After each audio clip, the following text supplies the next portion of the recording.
Let's talk about how to have just a few bites of dessert or one or two cookies or a handful of popcorn and be done and be okay with it.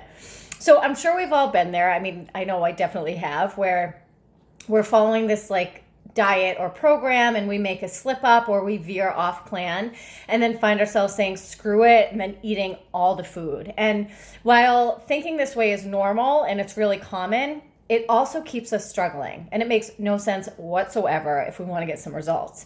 Making one like off food choice and then saying screw it and eating all the food is like getting one flat tire and then slashing the other three tires because the damage has already been done. I mean, you would never do that, right? So let's talk about a couple ways to not let things spiral. I'm going to give you 2 tools you can use to quit this all or nothing mindset when it comes to food, and you can start using them today. So number 1 is stop labeling it.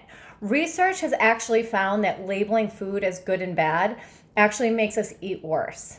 And it makes total sense, because the more we tell ourselves something like don't eat carbs, the more we're going to want to eat carbs. We're increasing the anticipation of that food, and we have this like mental fixation on it. So of course we're going to feel deprived, and our cravings are going to get more intense. And then once we get a bite of that food, it is all over. So good versus bad is a no-win situation when we're looking for long-term results. If we're constantly categorizing food as good or bad, it sets us up for failure at the first taste of that food from the bad list, right?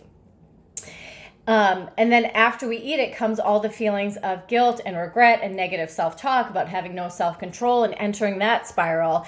And so then what we do is we think, well, I need to restrict more and harder and for longer.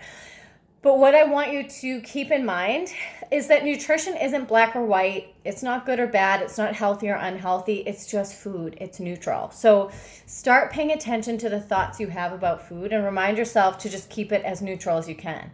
Food is just food. And when it comes to food, there are a million shades of gray. So no more labels, okay? Now, the second tip is giving yourself more allowance.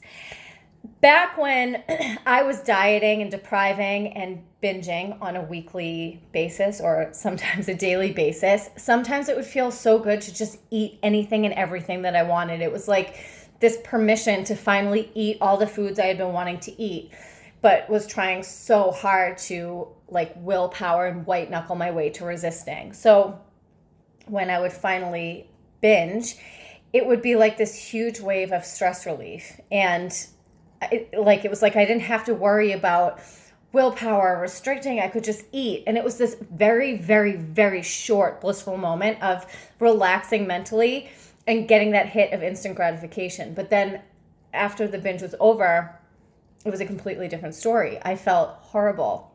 I felt bloated, uncomfortable, guilty, sad, more stress. And I felt like, again, I had to restrict harder and for longer. But here's the thing. We can't restrict and deprive and not expect a rebound. It's like slowly pulling back on a bow and arrow. Eventually, you can't pull back any longer and you have to let it go. And that arrow is going to fly straight into that pint of Ben & Jerry's. So giving yourself permission to eat a little chocolate or a couple handful of chips or have some ice cream here and there will actually help your eating habits become a whole lot more consistent.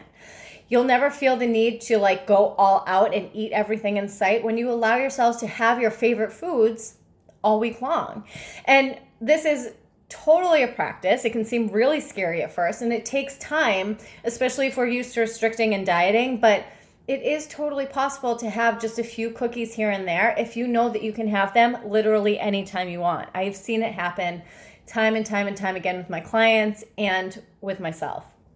And actually, last month I had a one-off coaching call with somebody who won a free call with me, and we talked about this like strategy of allowance. And she emailed me the other day to let me know that since practicing this, she has lost 6 pounds and she feels a lot more in control around food. So this stuff really does work if you're willing to put the practice in.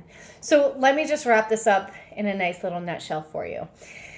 The more restricted you feel and the more you look at food as good or bad, the more likely you are to overindulge later or overindulge when you eat those bad foods.